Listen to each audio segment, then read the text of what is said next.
নমস্কার বন্ধুরা, আজকে আমরা মিষ্টি কুমড়ো আর এক বাটি গোবিন্দভোগ চাল দিয়ে দারুণ মজার একটা নাস্তা বানাবো, যেটা বানানো খুবই সহজ। তাহলে আসুন দেখে নিই আজকের রেসিপি। সবার প্রথমে এখানে নিয়েছি আমি মিষ্টি কুমড়ো। এখান থেকে আমি অর্ধেক কুমড়ো নিয়ে নেব, সবটুকু লাগবে না।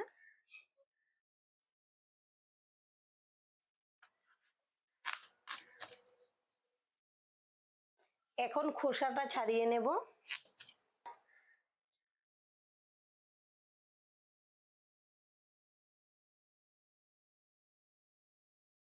এই যে আমি খোসাটা ছাড়িয়ে নিয়েছি, আর এটাকেও একইভাবে ছাড়িয়ে নেব। এবার কুমড়োটাকে ধুয়ে নেব। আমি কুমড়োটাকে দুইবার ধুয়ে নিচ্ছি। এখন একটা গ্রেটার দিয়ে গ্রেট করে নেব। সবগুলো কুমড়ো গ্রেট করে নিয়েছি। এখন এটা রেখে দেব সাইডে। আর এদিকে গ্যাসে একটা কড়াই বসিয়েছি।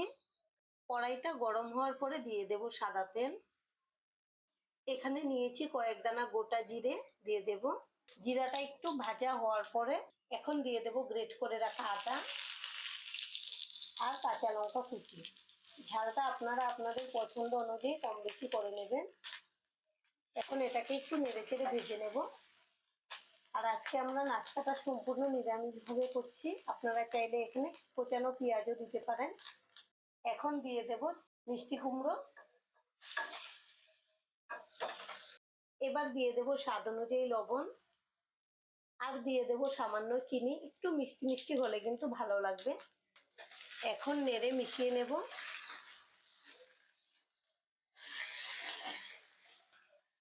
এবার ঢেকে সেদ্ধ করে নেব।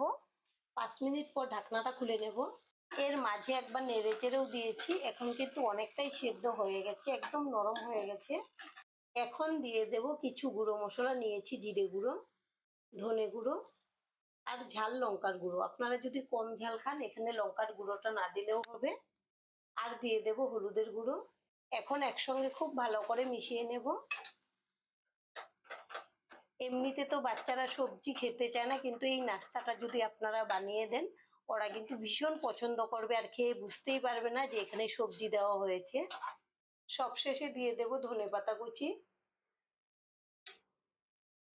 এখন আরেকটু নেড়ে চেড়ে ভেজে নেব, তাহলেই কিন্তু হয়ে গেল আমাদের পুর। এবার গ্যাসটাকে অফ করে এই পুরটাকে ঠান্ডা করে নেব। এই ছোট বাটির এক বাটি আমি গোবিন্দভোগ চাল আধ ঘন্টা আগে ধুয়ে জলে ভিজিয়ে রেখেছিলাম। চালগুলো ফুলে এখন বড় বড় হয়ে গেছে।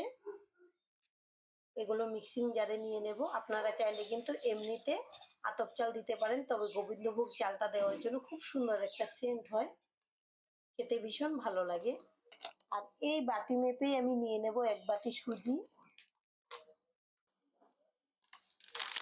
এই সুজিটাও নিয়ে নেব মিক্সিং জারে। এখন এই বাটি মেপেই আমি জলটা দিয়ে দেব। এক বাটি জল দিয়ে দিচ্ছি। এখন ঢাকনা লাগিয়ে এটাকে ভালো করে পেস্ট করে নেব। এখন ঢাকনাটা খুলে নেব। বেটারটাকে বাটিতে নিয়ে নেব। অনেকটাই লেগে আছে, তার জন্য এখানে একটু জল দিয়ে দেব।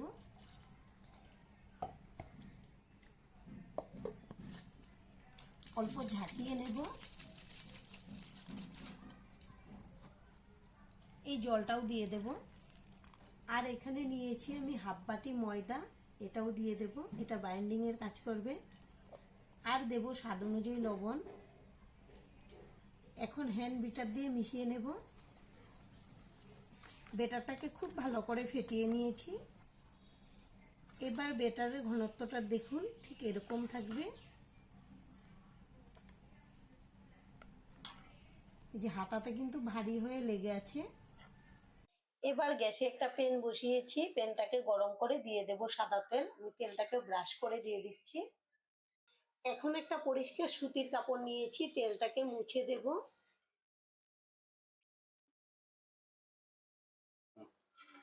এবার এক হাতা বেটার দিয়ে দেব।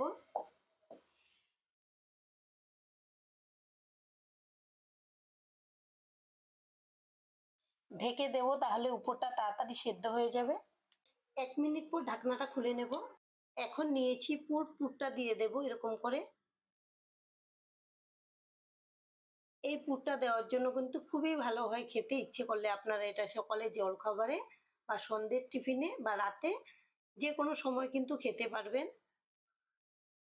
এটাকে আরো টেস্টি বানানোর জন্য দিয়ে দেব টমেটো সস আর দেব চিলি সস।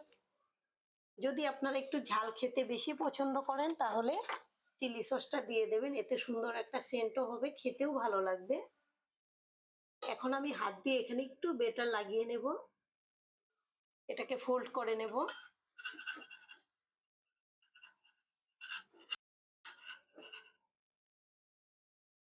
এটাকে ঘুরিয়ে ঘুরিয়ে একটু মুচমুচে করে নেব। আমি সব দিক থেকে ঘুরিয়ে ঘুরিয়ে খুব ভালো করে ভেজে নিচ্ছি। এই নাস্তাটা আপনারা বাড়িতে বানিয়ে দেখতে পারেন, খেতে কিন্তু ভীষণ টেস্টি হয়। আর এভাবে আমি সবগুলো নাস্তা বানিয়ে নেব। আর আজকের ভিডিও এখানেই শেষ করছি। সবাই ভালো থাকবেন, সুস্থ থাকবেন। সম্পূর্ণ ভিডিও দেখার জন্য অসংখ্য ধন্যবাদ।